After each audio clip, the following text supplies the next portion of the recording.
Viernes 30 de junio, fin de mes, inicio de fin de semana, pero igualito aquí presente ese para la emisión estelar de Noticiero Guatevisión. María Luisa, buenas noches. Buenas noches, Alberto. Vamos directo a las noticias. Inician la certificación de resultados electorales, finalizan audiencias de revisión de 14 de 16 municipios. San José del Golfo y Chinautla deben esperar por impugnaciones pendientes. Y en medio de los señalamientos de fraude, el partido Valor denuncia a juntas electorales por supuestas alteraciones en actas de votos. Y desactivan 2 artefactos explosivos en Porvenir, Villa Canales. Vecinos atemorizados piden mayor presencia policial.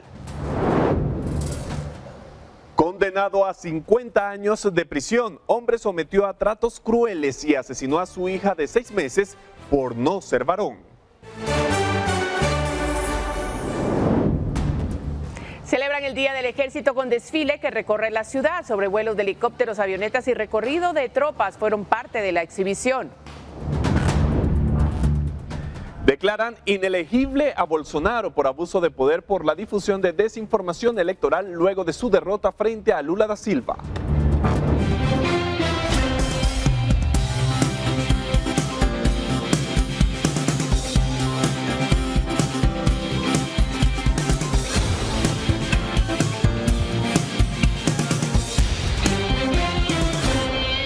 ...30 de junio, Día del Ejército en Guatemala y un día bastante noticioso para la región. Así es que vamos de inmediato a las noticias. Gracias por acompañarnos.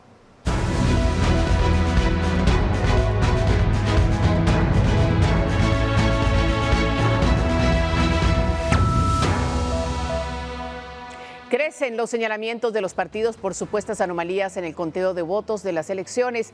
En una publicación de Twitter, Sandra Torres, la candidata presidencial de la UNE, quien pasó la segunda vuelta, también se unió a los señalamientos.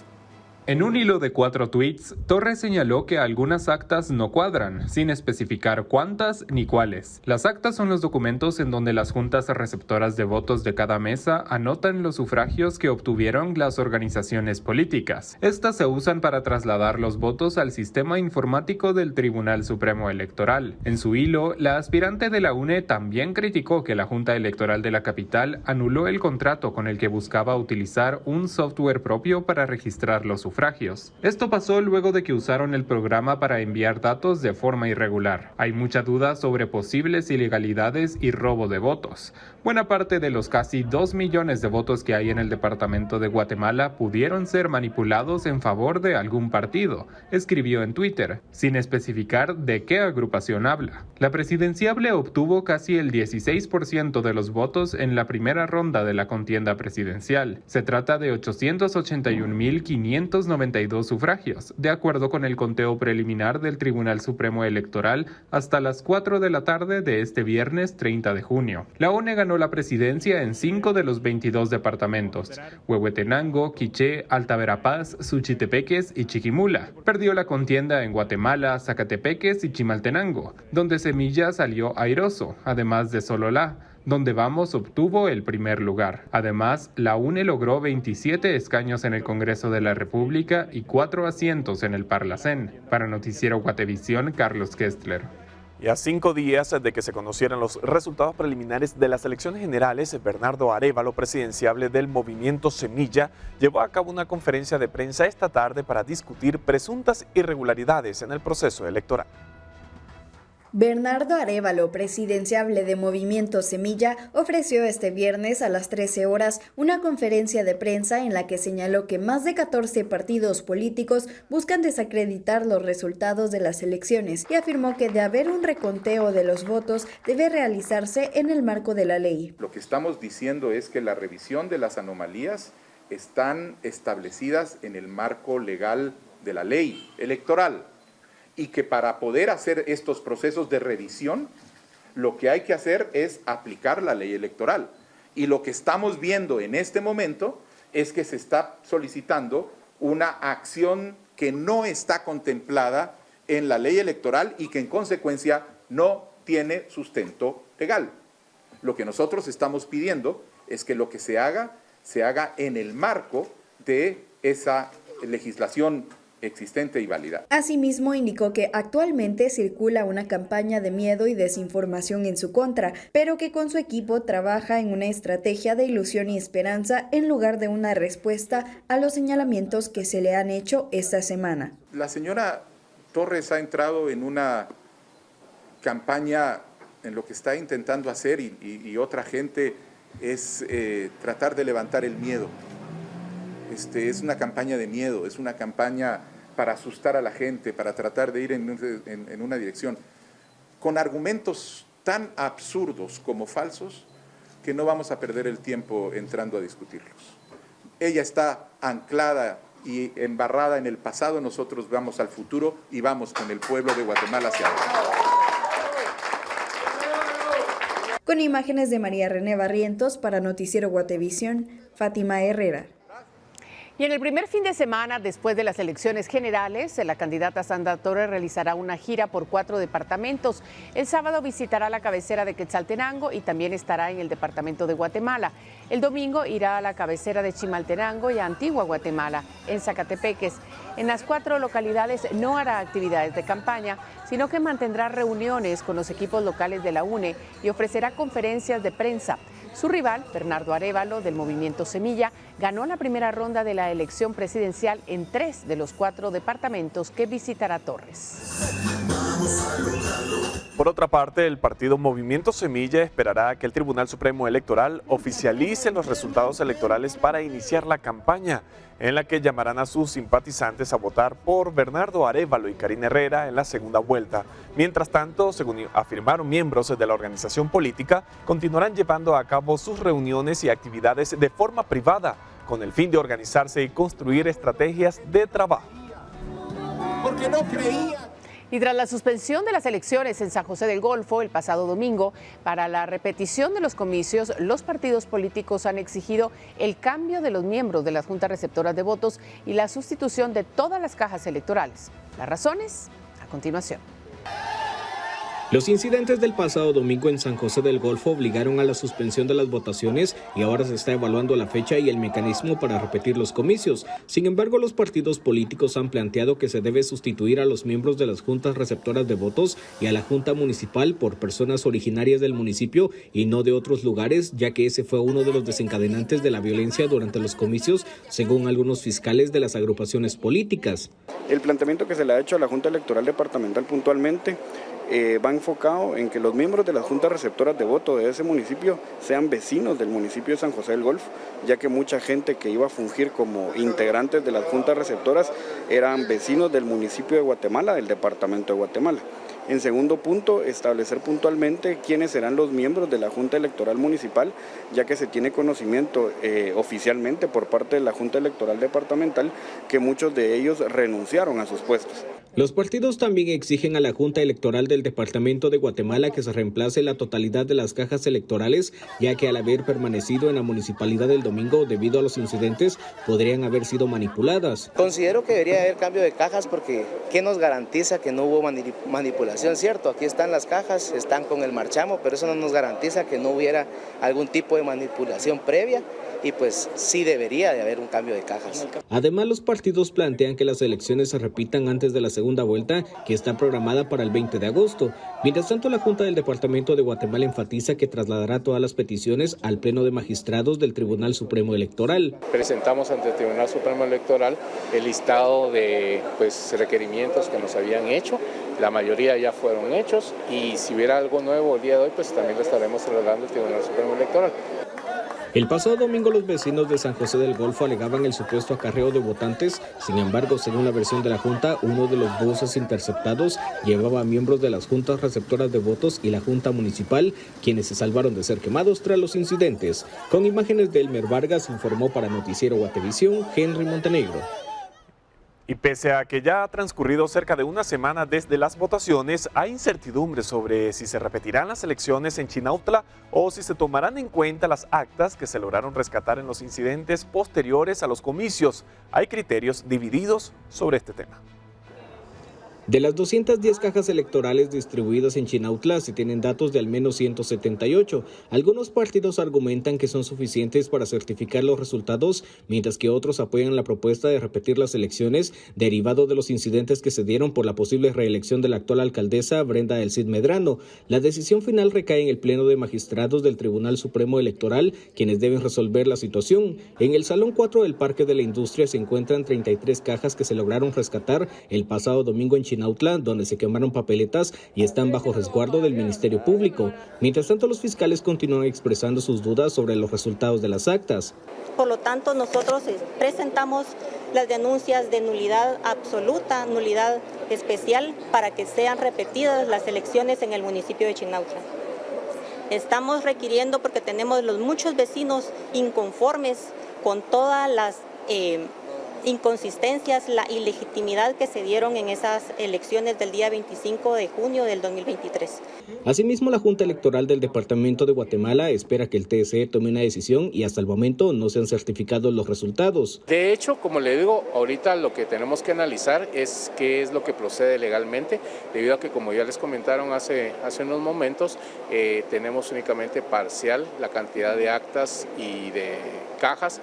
Y también tenemos un grupo que ya algunos de ustedes fueron a verificar, que está en calidad de depósito por ser evidencia del Ministerio Público por los delitos cometidos en ese día. ¿Y cuándo podríamos ya conocer qué va a pasar con este municipio? Como le digo, no depende de nosotros, sino que depende de lo que el Tribunal Supremo Electoral ya disponga. Con imágenes de Elmer Vargas, informó para Noticiero Guatevisión, Henry Montenegro. Este día se dieron por finalizadas las audiencias de revisión de escrutinios en todo el país, con lo cual se inició la certificación de los resultados. En el caso de la Junta Electoral del Departamento de Guatemala, se llevó a cabo la certificación de los resultados de 14 de los 16 municipios que tienen a su cargo, excluyendo la capital. Se certificaron estos municipios debido a que no tienen impugnaciones pendientes por resolver, a excepción de San José del Golfo y Chinautla. A partir de este momento, el TSE ya puede iniciar con la oficialización de los resultados electorales, considerando que a partir de las votaciones cuentan con 8 días para hacer oficiales los datos. Y en la audiencia de revisión de los comicios de las elecciones generales, el Partido Humanista solicitó a la Junta Electoral de Quetzaltenango el reconteo de todos los votos en la elección para alcalde de Xela. Eric Díaz, fiscal departamental del Partido Humanista, durante la audiencia de revisión de votos, solicitó a la Junta Electoral Departamental de Quetzaltenango el reconteo de todos los votos en la elección de alcalde. Argumentó que, según esta organización política, ellos habían obtenido más votos de los publicados en el sitio TREP del Tribunal Supremo Electoral. De la cual establece que nosotros hasta el momento tenemos 17.222 votos, pero a la hora de hacer nuestro conteo y a la hora de verificar todas nuestras actas de corporación municipal, se establece que tenemos un total de 17.360, teniendo a nuestro favor hasta el día con 138 votos a nuestro favor, los cuales para nosotros son sumamente importantes. La Junta Electoral Departamental rechazó la solicitud del Partido Humanista con base en la Ley Electoral y de Partidos Políticos. Sin embargo, esta organización política ratificó 2 impugnaciones de votos nulos que los abogados de la Junta Electoral analizaron. Uno fue ratificado nulo y el otro fue declarado a favor del candidato Juan Fernando López. El voto nulo tenía escrita la palabra asesino. Maynor Domínguez, presidente de la Junta Electoral Departamental, habló que los datos oficiales y la designación de los cargos será la próxima semana debido a que existen inconsistencias en algunos datos y mencionó el caso de una candidata a quien le restaron 100 votos. En Quetzaltenango, para Noticiero Guatevisión, Maynor Toc. Se llevaron audiencias de revisión de escrutinio en varios municipios de Quiché debido a señalamientos de anomalías en la elección en Santa Cruz del Quiché. Los fiscales solicitaron un nuevo conteo de votos y la repetición de las elecciones municipales. Se señalaron irregularidades en las pasadas elecciones, como la quema de papeletas en San Bartolomé, Jocotenango, y la destrucción de papeletas en Chajul. Aunque los fiscales no presentaron impugnaciones a tiempo, se analizan recursos para una posible repetición de elecciones en San Bartolomé, Jocotenango. En En medio de los señalamientos de fraude, el Partido Valor denunció ante el Ministerio Público a los integrantes de las juntas electorales departamentales por supuestas alteraciones en las actas de los votos.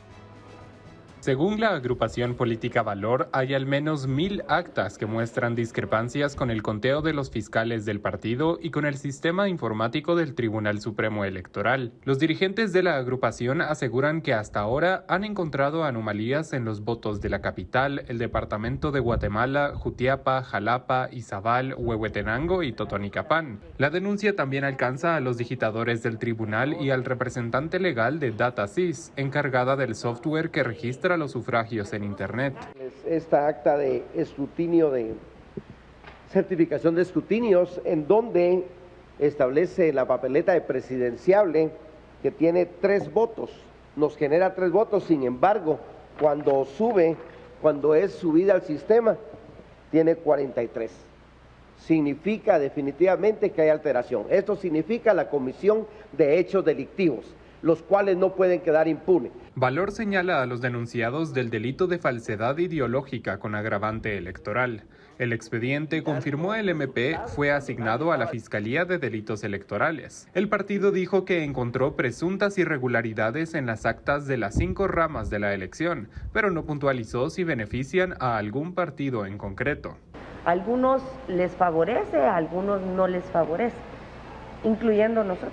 A veces nos favorece, a veces nos desfavorece, pero por eso es que somos aquí. Hay boletas que no están correctas, ¿verdad? Se han presentado algunas, pero hay muchísimas más. Acuérdense que este proceso es complicado y tenemos que revisar la certificación que le dieron al fiscal versus el acta que se presenta en el TRE, y eso cuadrarlo para que sea lo mismo. Y es ahí en donde se encuentran las diferencias. La denuncia de Valor contrasta con la postura inicial que dio el lunes Suri Ríos, ex candidata presidencial de la agrupación política. En este comunicado, Ríos reconoció los resultados e incluso les deseó éxitos a los 2 candidatos que se disputarán la presidencia en el balotaje, programado para el 20 de agosto. Con imágenes de Roberto López para Noticiero Guatevisión, Carlos Kestler. Mire, y derivado de los incidentes que se han registrado tras las elecciones, que han involucrado la quema de papeletas, la Inspección General del Tribunal Supremo Electoral presentó una denuncia en el Ministerio Público para que se investiguen estos hechos, aunque no especificó a qué eventos puntuales se refiere. El ente investigador expuso que la denuncia se remitió a la Fiscalía contra Delitos Electorales por la posible comisión del delito de turbación del acto eleccionario. Por el momento, el TSE tiene pendiente resolver más de 24 recursos de nulidad que se han presentado por las elecciones. Pues se interpondrá una denuncia por parte del Tribunal Supremo Electoral ante el Ministerio Público por todos los hechos y acontecimientos que se derivan del día de las elecciones y posterior a ellos. Entonces sí es necesario que el Ministerio Público, no obstante las acciones que ellos como ente investigador tengan ya de conocimiento, pues también el Tribunal Supremo Electoral está poniendo de conocimiento de los hechos violentos suscitados a partir del 25 de junio del presente año. Mediante un comunicado, la misión de observación electoral de la Organización de Estados Americanos se pronunció sobre el desarrollo de las elecciones generales en Guatemala. Ante la tensión vivida esta semana, solicitó que se respeten los resultados electorales expresados por la ciudadanía durante el pasado domingo. Por su parte, Brian Nichols, subsecretario de Estado para Asuntos del Hemisferio Occidental de Estados Unidos, se pronunció respecto al comunicado emitido por la OEA. Concuerdo con la OEA en que, mientras Guatemala avanza hacia la segunda vuelta de las elecciones generales del 20 de agosto, garantizar que todos los procesos y retos se enmarquen estrictamente en la ley guatemalteca, que es vital para salvaguardar el derecho constitucional de los guatemaltecos de elegir libremente. Esto lo dijo Nichols en redes sociales. Convidex, la terapia combinada para bajarle inmediatamente al estrés, presenta. Bueno, en otras noticias, el Día del Ejército fue celebrado este viernes con un desfile que recorrió la ciudad. La exhibición duró 2 horas recorriendo las zonas 13, 14 y 10.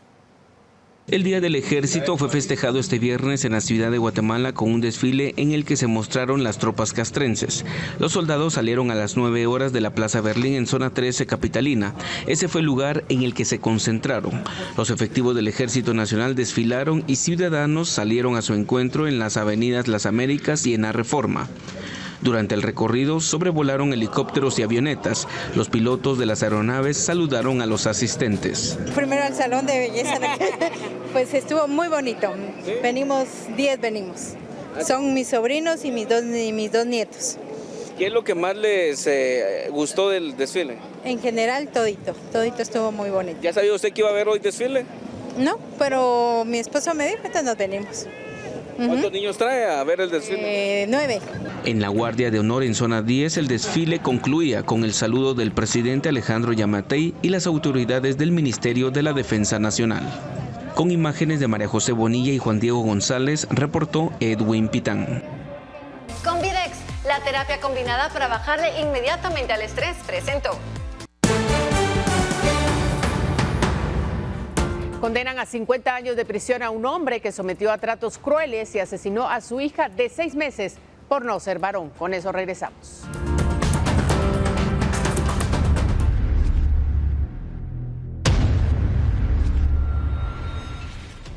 Mire, hace unos momentos un incendio estalló en la aduana número 2 de Tecunumán, Ayutla, San Marcos.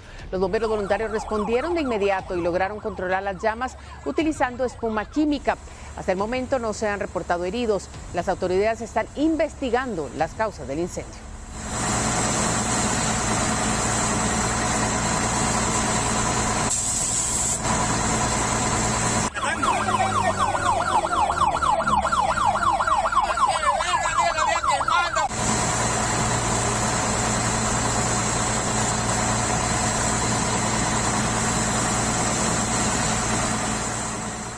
Y en redes sociales circulan videos que se registraron en el momento en el que agentes de la Policía Nacional Civil se enfrentaron contra supuestos asaltantes el pasado miércoles en la zona 11 capitalina.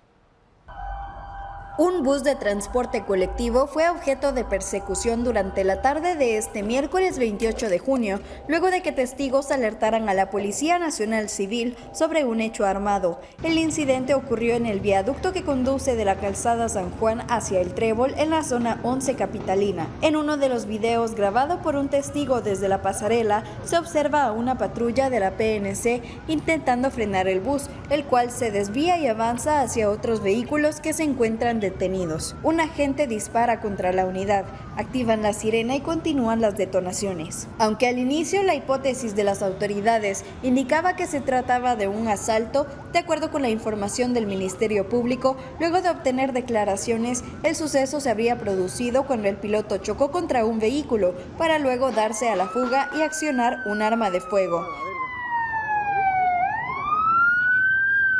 En el lugar de los hechos fueron localizados 55 indicios de bala. Según la información de las autoridades, la PNC detuvo al piloto en la zona 3 y como resultado del intercambio de disparos, 2 agentes resultaron heridos de bala. Además, el MP confirmó la detención de los conductores del vehículo particular y del transporte extraurbano que se vieron involucrados. Con imágenes de Sandy Pineda para Noticiero Guatevisión, Fátima Herrera.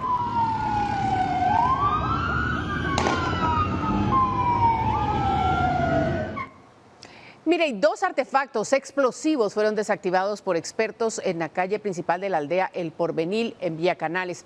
En ese lugar, las autoridades tardaron cerca de 2 horas y media en desactivar uno de estos artefactos. La comunidad pide más presencia de la policía.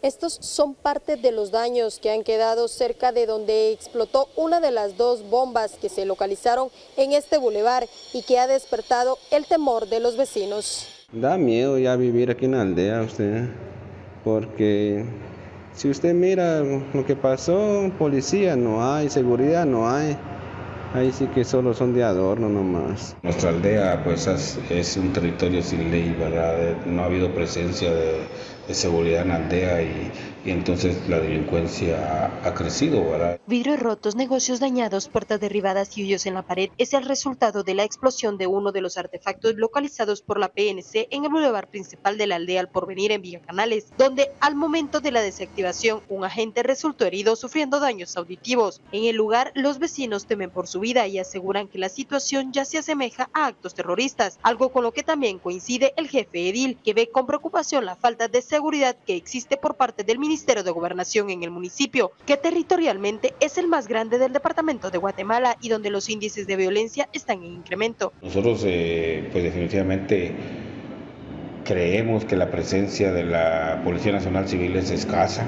Y aunque este día se ha visto presencia de agentes de la Policía Nacional Civil, aseguran que esto se deriva luego de los atentados que se han registrado en las últimas 48 horas, pues en este mismo lugar, este jueves, pero en horas de la mañana, también se había reportado que habían lanzado 2 objetos explosivos contra vehículos que terminaron incendiados. La policía la puede ver para donde quiera y a la hora se esconden o vienen después de cualquier suceso. Villa Canales tiene 353 kilómetros cuadrados y una población aproximada de 180,000 habitantes. Para ellos están disponibles unos 60 agentes de la PNC, aunque no todos al mismo tiempo, debido a vacaciones o turnos. Esto ha llevado al alcalde a solicitar más agentes de la Policía Nacional Civil e incluso la intervención del Ejército. Nosotros como municipalidad hemos apoyado, tenemos motos donde se hace patrullaje combinado, Policía Municipal y Policía Nacional Civil, ¿verdad? Hemos apoyado, pero de igual forma no es suficiente para prestar la seguridad a todos nuestros vecinos, ¿verdad? Con imágenes de Carlos Hernández Ovalle, reportó Andrea Domínguez. Mire, el fallecimiento de 2 mujeres y 2 hombres fue registrado en las últimas horas en la aldea Palo Amontonado, ubicada en el municipio de Guastatoya, en El Progreso. Según el informe de las autoridades, las víctimas fueron encontradas con signos de violencia y aparentes heridas de bala. Las víctimas fueron identificadas como Erika Corina Nájera de León, de 37 años, y Alison Mireya Cadena Sánchez, de 25 años, ambas originarias de Tecunumán, San Marcos. Además, se encontró el cuerpo de un hombre identificado como Carlos Morgan. Hasta el momento, el otro cadáver no ha sido identificado, pero se menciona que era conocido como Yepi Nájera. De acuerdo con los datos oficiales, las 2 mujeres encontradas muertas en Guastatoya tenían activas alertas de búsqueda, conocidas como alerta Isabel Claudina. Y el Tribunal de Sentencia de Quetzaltenango condenó a Luis Eduardo Hut Mejía por haber sometido a tratos crueles a su hija de 6 meses por no haber nacido varón, llegando incluso a quitarle la vida. Las autoridades informaron que la sentencia para este hombre es de 50 años de prisión. Según la información oficial, durante el juicio llevado a cabo en el Tribunal de Sentencia de Delitos de Femicidio de Quetzaltenango, se comprobó que el hombre sometió a tratos crueles a su hija de 6 meses debido a su deseo de tener un hijo varón.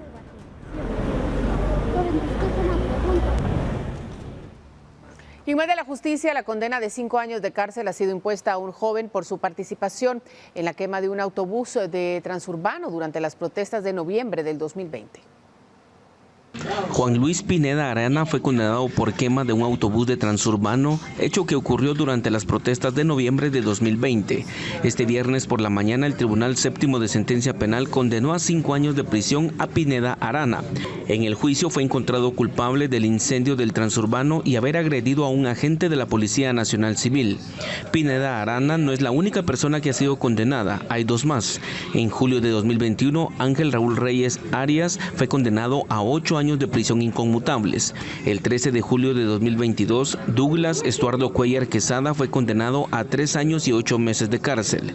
El día de las manifestaciones, encapuchados que se identificaron como estudiantes de agronomía de la Universidad de San Carlos de Guatemala quemaron llantas y atravesaron un bus transurbano frente al Congreso, que al mismo tiempo celebraba la última sesión ordinaria de 2020.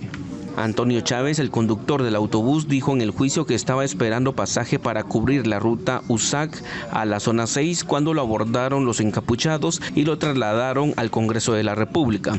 Ese autobús luego fue llevado a un costado del Palacio Nacional y lo incendiaron. Reportó Edwin Pitán.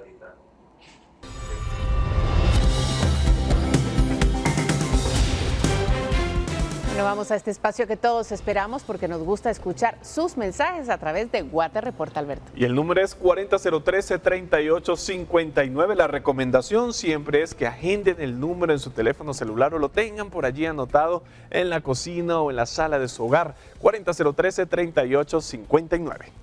El amor de un padre es incalculable. Honramos su amor incondicional y protección sobre cualquier circunstancia. Gracias, papá, por todo tu esfuerzo. CFS, Corredores de Seguros, presenta. Un camión fue captado en una de las carreteras que conduce a Tikal en Petén. Las imágenes muestran a un camión cuyo conductor se conduce de forma imprudente en esa carretera. Vamos a verlo. Miren lo que va haciendo el tráiler. Mire, mire, mire, mire. Mire, mire, mire, mire. Ajá. Va bolo. Bolo va, miren, miren dónde va contra la vía. Y todo. Mire. ¿Ese iba a chocarle? No, Dios mío. Casi. Va cruzándose toda la calle. Mire. ¿Ese iba a chocarle? No, Dios mío. Casi. Va cruzándose toda la calle. No. Ajá. ¿Le pusiste pilas, viejito? Y Alan Gordillo compartió imágenes de la jornada en la que se recopilaron firmas de los ciudadanos de la cabecera de Amatitlán con el objetivo de impugnar la reelección del alcalde local. Entre las acciones que buscan con las firmas se encuentra ejercer presión ciudadana para que el alcalde reelecto renuncie a su cargo. El movimiento llevó a cabo jornadas durante toda esta semana con el fin de recabar más de 5,000 firmas y dar inicio a las acciones legales correspondientes. Porque sabemos que tu amor sobrepasa toda barrera. En CFS estamos para apoyarte y asistirte siempre. Somos la buena experiencia de estar asegurado. Presentó. Inflación en el país inicia a ceder. ¿Significa que los precios de los productos de la canasta básica también van a disminuir? Se lo mostramos en tan solo minutos.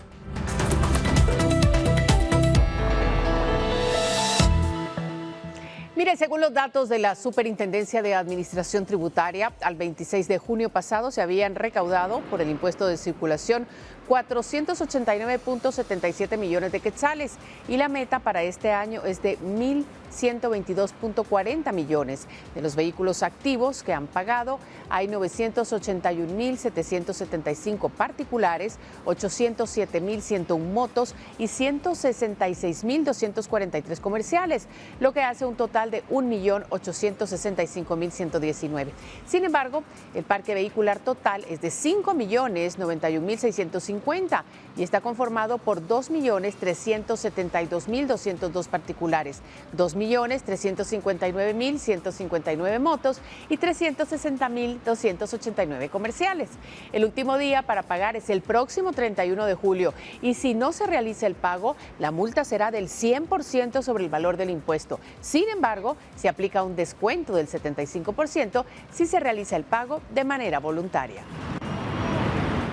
Y la Superintendencia de Bancos ha informado sobre la autorización para que los bancos, sucursales y agencias bancarias puedan cerrar el lunes 3 de julio, correspondiente al asueto por el 30 de junio, Día del Ejército. Adicionalmente, indicaron que queda a discreción de cada entidad prestar sus servicios a través de agencias, ventanillas especiales o similares. La atención se retomará el martes 4 de julio con normalidad. Bueno, ya está con nosotros a esta hora de la noche Paula Osaeta. Eso significa una sola cosa, que llegó el momento de que hablemos de dinero. Paula, María buenas Luisa, noches. Alberto, termina la semana y tenemos información económica que darle a conocer. Le cuento que durante la primera quincena de julio de cada año, los empleadores deben brindar la prestación del bono 14 a sus empleados, tanto en el sector público como privado. Y esta se calcula multiplicando el sueldo base por los días trabajados, dividido 365. Para la entrega, el Banco de Guatemala ha informado que inyectará a la economía 1.500 millones de quetzales. Recuerde que si no recibe esta prestación, puede denunciarlo directamente en cualquier sede del Ministerio de Trabajo o llamando al 1511 en la línea de atención al ciudadano. Ahora, si usted como empleado no recibe el salario mínimo, será el empleador quien decida si entregar la prestación o no. Por otro lado, la inflación en Guatemala, que llegó a 9.92%, pero que ahora ya muestra una disminución, ha provocado el incremento en los precios de los productos. ¿Qué pasará ahora que esta inflación está bajando? ¿Disminuirán los precios de los productos? Le explico esto a continuación. En los últimos meses vimos cómo Guatemala llegó a tener una inflación récord que se ha traducido en el incremento de los precios de los productos de la canasta básica y ha generado preocupación y crisis financiera en algunos hogares. Según información del Banco de Guatemala, la inflación ha empezado a ceder y a fin de año podríamos estar en el rango meta. Con bastante certeza diríamos que la inflación estaría ingresando a meta a finales del presente año. En el último trimestre del presente año ya esperamos ver valores congruentes con el rango meta, que como ustedes saben, de 4% más o menos un punto porcentual. Con estos datos ahora surge la interrogante de si con la inflación disminuyendo, los precios de los productos también van a bajar. Álvaro González Richie, presidente del Banco de Guatemala, nos explica. De la inflación recordemos que es interanual. ¿Qué quiere decir? De que si había un precio, por ejemplo, valía 10 el año pasado, y ahí pensemos ahorita en junio del año pasado, y la inflación es 0, costaría los mismos 10 que en el año 2023. La inflación lo que quiere decir es que los precios no van a disminuir. El hecho de que la inflación haya bajado del 9.92 que yo decía a, en este caso, 6.54 en mayo, lo que quiere decir es que los precios van a subir, pero van a subir menos de lo que venían subiendo. Es así como el Banco de Guatemala nos aclara que los precios, aunque la inflación esté bajando, no disminuirán, por lo que tocará que en cada familia se haga de nuevo un presupuesto para ordenar sus finanzas, quitar gastos hormiga, elegir lo que es primordial y lo que no, para que pueda tener comida en casa y que pueda pagar los servicios básicos. Hoy vamos a hablar de nuevo sobre ChatGPT y cómo puede hacer varias tareas de SEO, pero hay algunas limitaciones que debe tener en cuenta, pues la base de datos de ChatGPT está limitada al 2021, por lo que es posible que no proporcione la información más actualizada.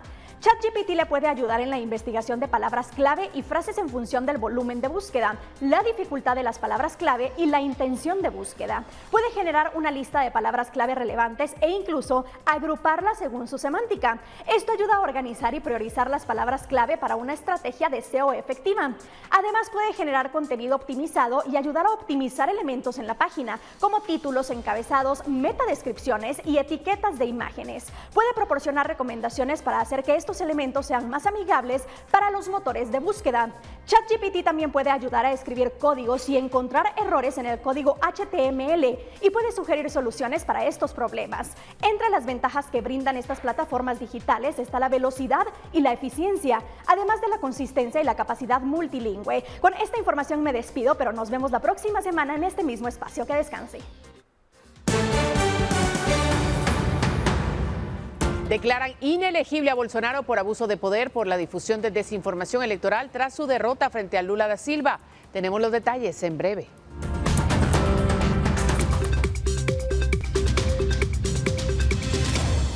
Brasil, México, Estados Unidos y Francia han sido noticia este viernes. Vamos a conocer las razones con María Luisa Gómez. Así es, tenemos toda la información internacional en este momento. El expresidente ultraderechista Jair Bolsonaro fue declarado este viernes inelegible durante 8 años por abuso de poder, debido a haber difundido desinformación sobre el sistema electoral en Brasil antes de su derrota frente al izquierdista Lula da Silva. Jair Bolsonaro no podrá presentarse como candidato en las elecciones presidenciales de 2026 en Brasil. El expresidente de extrema derecha fue declarado el viernes inelegible durante 8 años por abuso de poder, tras ser encontrado culpable de difundir desinformación sobre el sistema electoral en Brasil antes de su derrota frente al izquierdista Luiz Inácio Lula da Silva. La decisión fue del Tribunal Superior Electoral, que alcanzó una mayoría de 5 votos a 2 en favor de condenar a Bolsonaro en la cuarta y última sesión del juicio en su contra. Los jueces que votaron para condenarlo criticaron duramente su conducta. ¿Qué libertad de expresión? La libertad de expresión no es libertad de agresión. La libertad de expresión no es la consagración de la desinformación. Libertad de expresión no es atacar la democracia. No es atacar los pilares de la democracia, no es atacar la independencia del Poder Judicial. Bolsonaro estuvo ausente en todas las sesiones del juicio que tuvo lugar en Brasilia. Desde Belo Horizonte, el exmandatario calificó el viernes la decisión del tribunal de una puñalada y anunció que apelará la sentencia ante la Corte Suprema. Recibí una puñalada con esa decisión. Quien recibió esa puñalada no fue Jair Bolsonaro, fue la democracia brasileña. Bolsonaro, que defiende su inocencia, perdió la elección en octubre ante Lula por estrecho margen, en un país muy dividido. Fue una maniobra política y el pueblo brasileño está viendo esto con mucha tristeza y tengo miedo de que ocurra como en otros países, que el pueblo salga a la calle y haya una guerra política por esta maniobra que hizo el tribunal. Estoy a favor de la inelegibilidad del expresidente por muchas cosas que hizo que considero que no corresponden a su cargo ni el de nadie. La inhabilitación política deja a Bolsonaro, de 68 años, fuera de las próximas elecciones y puede abrir una carrera por el liderazgo de la derecha en Brasil, por ahora sin alternativas claras. El expresidente enfrenta más de una decena de otros procesos administrativos en el Tribunal Electoral y es objeto de 5 investigaciones en la Corte Suprema, con penas susceptibles de prisión. Pretendemos hacer muchos prefeitos por ocasión de las elecciones del año que viene. No es el fin. Y la Corte Suprema de Estados Unidos dio un nuevo respaldo este viernes a los conservadores al permitir que algunos comercios se nieguen a prestar servicios a parejas LGBT por motivos religiosos y a invalidar una medida del presidente demócrata Joe Biden para cancelar parte de la deuda estudiantil. La Corte Suprema de Estados Unidos permitió el viernes que algunos comercios se nieguen a prestar servicios a parejas LGBT por motivos religiosos. Así, empresas que atienden al público y desempeñan actividades creativas pueden invocar la libertad de expresión para negarse a prestar un servicio contrario a sus valores. La Corte también invalidó una medida del presidente Joe Biden para cancelar parte de los préstamos estudiantiles universitarios. Según la Casa Blanca, se habían presentado 26 millones de solicitudes, con un costo superior a $400 mil millones. La Corte Suprema dictaminó que el gobierno se había extralimitado en sus competencias al adoptar un programa sin la autorización del Congreso, que, en la opinión de los jueces conservadores, es el que controla el monedero. Los republicanos aplaudieron cada una de las decisiones y la izquierda y los demócratas, encabezados por el presidente Biden, se opusieron. Estoy anunciando un nuevo camino consistente con el fallo de hoy para brindar alivio de la deuda estudiantil a tantos prestatarios como sea posible, lo más rápido posible. Basaremos este nuevo enfoque en una ley diferente a mi plan original, la llamada Ley de Educación Superior, que permitirá al secretario Cardona, quien está conmigo hoy, comprometer, renunciar o liberar préstamos bajo ciertas circunstancias. Este nuevo camino es legalmente sólido, va a tomar más tiempo. El tribunal, reestructurado por el expresidente republicano Donald Trump, adoptó las sentencias con los votos a favor de los 6 jueces conservadores, en contra de la opinión de los 3 progresistas. La justicia es cancelación, la justicia es universidad gratuita, porque la educación es un derecho y no dejaremos que un par de magistrados derechistas decidan nuestro destino. Las nuevas decisiones de la Corte Suprema tienen lugar un día después de otra sentencia, en la que abolió la política de discriminación positiva en las universidades, uno de los logros de la lucha por los derechos civiles de los años 1960, y un año después de que enterrara el derecho federal al aborto. El presidente indicó estar profundamente preocupado por el riesgo de que la nueva sentencia aumente la discriminación contra la comunidad LGBT. Vamos a otro continente porque el presidente francés Emmanuel Macron anunció una serie de medidas, entre ellas un mayor despliegue policial para atajar los disturbios que desde hace 3 noches incendian las calles de Francia. Edificios públicos atacados, tiendas saqueadas, vehículos incendiados. Así quedó el centro de Marsella tras una nueva noche de protestas violentas en varias ciudades de Francia. El balance que podemos dar esta mañana es de 156 contenedores de basura incendiados, decenas de comercios dañados, algunos vandalizados y saqueados. Se quemaron 14 automóviles y también hubo policías y bomberos con heridas leves. Algunos fueron trasladados al hospital. El gobierno del presidente Emmanuel Macron anunció el viernes una serie de medidas que incluyen un mayor despliegue policial y el despliegue de blindados para atajar los disturbios que desde hace 3 noches incendian las calles de Francia. Además, se anularon los grandes eventos que necesiten la movilización de numerosos efectivos de seguridad o que representen un riesgo para el orden público. Hay una explotación inaceptable de la muerte de un adolescente que todos deploramos en un momento que debería ser de recogimiento y respeto. Y por eso condeno en los términos más enérgicos a todos quienes utilizan esta situación y este momento para intentar crear desorden y atacar a nuestras instituciones. La violencia estalló el martes en los suburbios de París y se extendió por Francia tras la muerte ese día de Naël, de 17 años, por un disparo a quemarropa de un agente durante un control de tránsito en Nanterre, al oeste de la capital. En la noche del jueves, el gobierno informó de la detención de 875 personas, 400 de ellas en París y sus suburbios, además del ataque a cerca de 500 edificios, la quema de 2.000 vehículos y 3.800 incendios en las calles. Hubo además unos 250 agentes heridos. Permítanme ser un poco prudente en mi respuesta, pero ya hemos acumulado daños por un total de al menos 7 u 8 millones de euros en 2 noches. Los hechos relanzaron el debate recurrente de la violencia policial en Francia, donde en 2022 13 personas murieron en circunstancias similares a las de Naël y generaron preocupación a nivel internacional. Países como el Reino Unido, Alemania y Noruega advirtieron a sus ciudadanos que viajen a Francia, que eviten las zonas de los disturbios y que extremen las precauciones. Por su parte, la ONU pidió a París ocuparse seriamente de los profundos problemas de racismo y discriminación racial en sus fuerzas de seguridad. Y Estados Unidos se reintegró a la UNESCO, de la que había salido bajo la presidencia de Donald Trump, con el apoyo de una amplia mayoría de los miembros de esta agencia de la ONU, pero con la oposición de Rusia y China.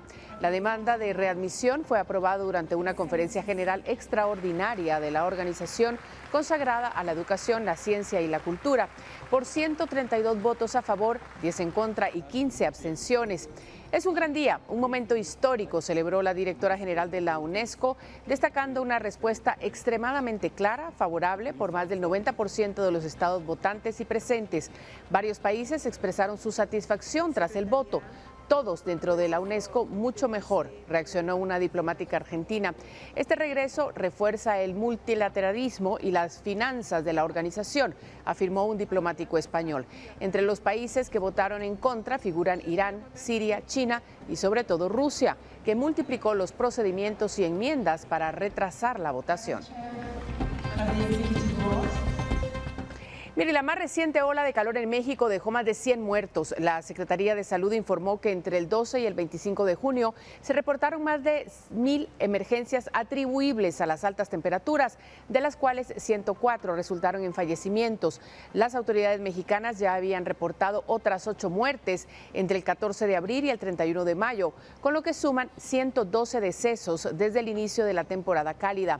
Esta semana, la temperatura máxima se registró en Aconchi, en el estado de Sonora, fronterizo con Estados Unidos, con 49 grados Celsius.